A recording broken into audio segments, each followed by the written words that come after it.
Karthik Deepa serial நாளைக்கு ஒரு சூப்பரான ப்ரோமோ வந்திருக்கு. முன்னாடி மாதிரி வியூஸ் சரியாக போகிறதில்ல ஃப்ரெண்ட்ஸ். உங்களால் முடிஞ்சிச்சுன்னா எவ்வளோக்குள்ள பிடிச்சிருந்துச்சுன்னா லைக் பண்ணிட்டு பார்த்து சப்போர்ட் பண்ணுங்கள் ஃப்ரெண்ட்ஸ். வாங்க வீடியோக்குள்ளே போகலாம். இந்த பக்கம் அபிராமி அம்மா வந்து கார்த்திக்கிட்ட வந்து சொல்கிறாங்க, எனக்கு வரப்போகிற கல்யாண நாளில் வந்து எனக்கு மொத்த குடும்பமும் சந்தோஷமாக வந்து என் காலில் வந்து ஆசீர்வாதம் வாங்கணும்னு எனக்கு ரொம்ப ஆசைப்பா அப்படின்னு சொன்னோன்னே, அதெல்லாம் எப்படி நடக்கும், அதெல்லாம் நடக்கவே நடக்காதுன்னு ஆனந்த் வந்து பேச ஆரம்பித்தோன்னே, அபிராமி அம்மாவுக்கு வாக்கு கொடுக்குறாப்புல நம்ம கார்த்தி. அம்மா நீ ஒன்றும் கவலைப்படாதம்மா, உனக்கு என்ன ஆசையோ நீ கல்யாண நாள் அதுமா கேட்டிருக்கல, அதை நிச்சயமாக நிறைவேற்றி கொடுக்க வேண்டியது என்னோட பொறுப்புமா அப்படின்னு சொன்னோன்னே, ஐஸ்வர்யா வெளியில் இருக்கா. இந்த ஆனந்த் வேற வந்து மீனாட்சியை வந்து ஏற்றுக்க மாட்டேன் அப்படின்னு சொல்லிட்டு இவ்வளோ அழைச்சிட்டு வந்திருக்கானே, இப்போ என்னப்பா பண்ணுறது அப்படின்னு பேசிகிட்டு இருக்காங்க. அப்போ வந்து கார்த்தி வந்து சொல்கிறாப்புல, அம்மா நீ ஒன்றும் கவலைப்படாத, அப்பாவுக்கு வந்து காலில் வந்து லேசாக தான் அடிபட்டிருக்கு, இது இப்போ வந்து நம்ம சந்தோஷமாக வந்து இந்த கல்யாண நாளை வந்து கொண்டாடணும்னு வச்சுக்கோங்க. நம்ம வாழ்க்கையில் வந்து எல்லோரும் ஒற்றுமையாக இருக்கணும்னு நீ பார்க்கணுன்னு ஆசைப்பட்டல, அதை நிறைவேற்றி கொடுக்க வேண்டியது உன் கல்யாண நாள், அதுமா உனக்கு அது பரிசாக நான் கொடுக்குறேம்மா. உன்னோட பசங்க எல்லாருமே அவங்க ஒய்ஃபோட வந்து ஆசீர்வாதம் வாங்க வேண்டியது நான் வந்து உனக்கு கிஃப்டாக கொடுக்குறேன் அப்படின்னு கார்த்தி வந்து சொல்லிகிட்டு இருக்காங்க.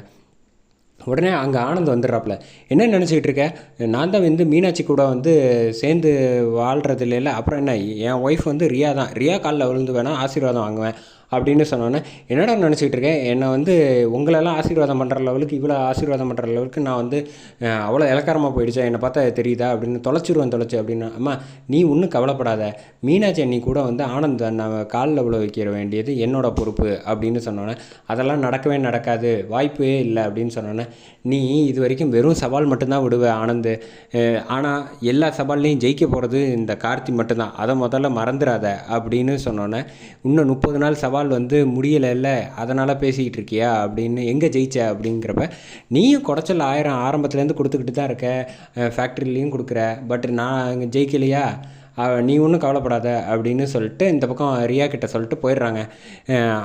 கார்த்தி வந்து தீபா கிட்ட பேசிகிட்டு இருக்காங்க. ஆமாம் இதுக்கு வந்து நீங்கள் எப்படிங்க சொன்னீங்க, மீனாட்சி அண்ணி சுத்தமாக ஒத்துக்கவே மாட்டாங்க, இதில் எப்படி அவங்கள சமாதானப்படுத்துறது, அதுக்கப்புறமேட்டுக்கு இவங்க 2 பேரையும் எப்படி சேர்க்குறது, ஒன்றும் பெரிய விஷயம் இல்லை, ரியா வந்து நாளைக்கு தப்பானவ அப்படிங்கிறத வந்து கரெக்டாக கண்டுபிடிச்சி நிரூபிச்சிட்டோன்னு வச்சுக்கோங்க, தன்னால் வந்து விலகிடுவா அப்படின்னோன்னே, அப்போ நம்மக்கிட்ட ஆதாரம் இருக்கா, அது ஒன்றும் பிரச்சனை இல்லை, நான் வந்து ஒரு ஐடியா பண்ணி வச்சுருக்கேன் அப்படிங்கிறாங்க.